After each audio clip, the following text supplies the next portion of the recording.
नमस्कार दोस्तों, जय माता दी। नवरात्रि की बहुत बहुत शुभकामनाएं आप सभी को।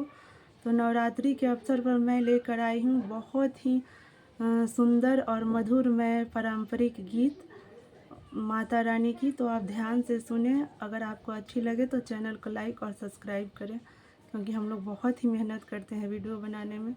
तो आप ज़रूर से ज़रूर लाइक और सब्सक्राइब करें। मैया मोरी दुलारी, सिरहनवे पंखा डोले हो लाल। मैया मोरी दुलारी, सिरहनवे पंखा डोले हो लाल।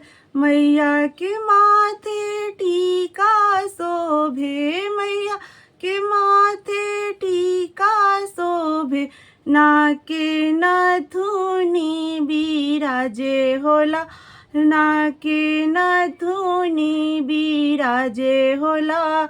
ले मैया मोरी दुलारी, सिरहनवे पंखा डोले होला। ले मैया मोरी दुलारी, सिरहनवे पंखा डोले होला।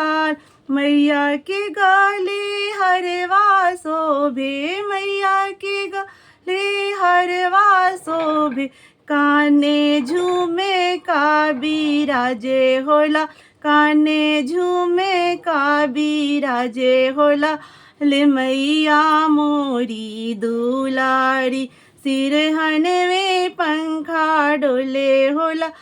ले मैया मोरी दुलारी, सिरहनवे पंखा डोले होला।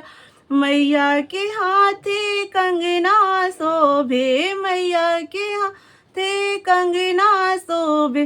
अंगुली अंगूठिया बिराजे होला, अंगूठिया बिराजे होला। ले मैया मोरी दुलारी, सिरहनवे पंखा डोले होला। ले मैया मोरी दुलारी, सिरहनवे पंखा डोले होल।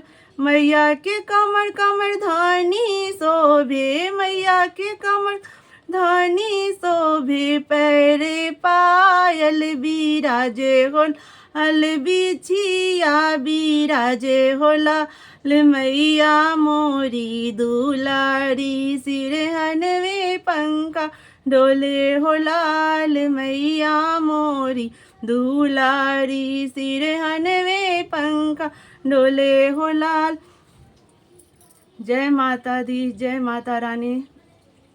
अगर आपको यह वीडियो अच्छी लगे तो ज़्यादा से ज़्यादा चैनल को लाइक और सब्सक्राइब करें। जय माता रानी, साचे दरबार की जय।